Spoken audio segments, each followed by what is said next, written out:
Hello everyone. Now we are going to see your fourth essay, The Aged Mother, written by Matsuo Basho. Matsuo Basho is one of the most famous poets of Japan. In Japan, many of his poems are seen on monuments and traditional sites. Basho was introduced to poetry at a young age and he quickly became well known throughout Japan. He made a living as a teacher but later traveled throughout the country to gain inspiration for his writing. This story is a Japanese folklore.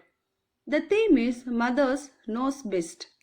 A mother's love is priceless and can never be compared to other things that a child could have. Through experiences, she gained wisdom, and out of it, she will guide her loved ones and give them the best of her soft heart. Characters of the story: Despotic leader, farmer, and aged mother. The governor, the country's shining, cruel leader, cruel proclamation, demanded rope of ashes. Poor farmer who loved his mother, heart with sorrow, climbed the mountain. Aged mother brought piles of twigs. Obetshioma, abandoning of the aged high bare summit. Conflict is man versus man.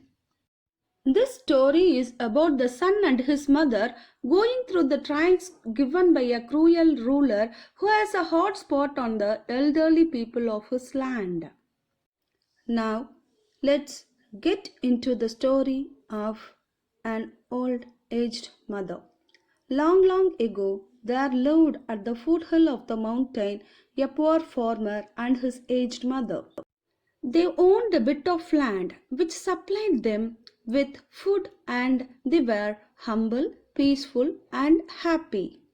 Shining was governed by a cruel leader who, though a warrior, had great dislike from anything suggestive of failing health and strength.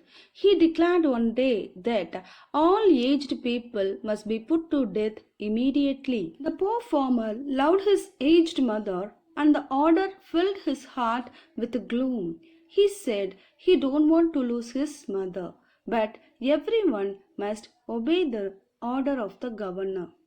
So the youth, with sorrow, prepared for the death of his mother. Just at sunset, he took some unwhitened rice, which was the principal food for the poor, and he cooked it and tied it in a cloth. Then he lifted his helpless old mother to his back and started on his painful journey up the mountain. The elderly noted the changes of the path. Her son did not know the way and his return might be dangerous. So she snapped the twigs from bushes and dropped a handful every step so that as they climbed, the path behind them was filled with twigs. When they reached the mountain, he left his mother down. His mother said, "Let not thine eyes be blinded, my son." The son's surprised eyes looked back over the path.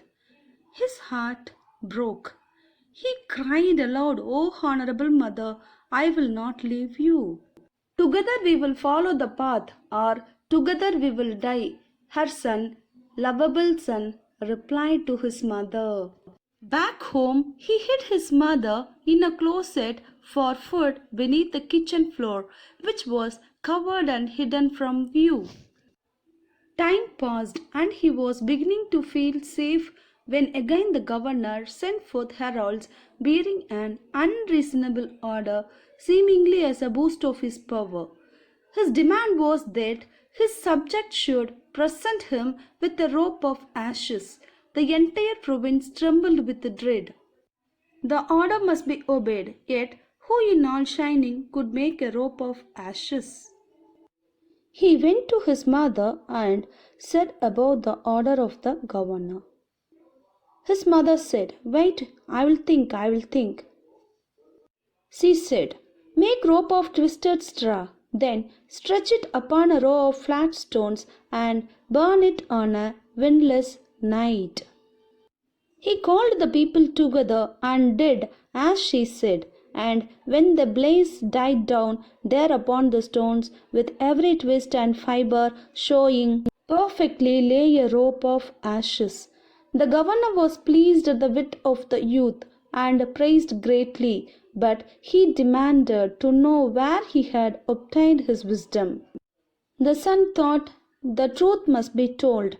The governor listened and then meditated in silence. Finally, he lifted his head and declared, shining needs more than strength of youth. Ah, that I should forgotten the well-known saying, with the crown of snow there cometh wisdom. That very hour the cruel law was abolished, and custom drifted as far past that only legends remain. Thus the story ends happily, dear children.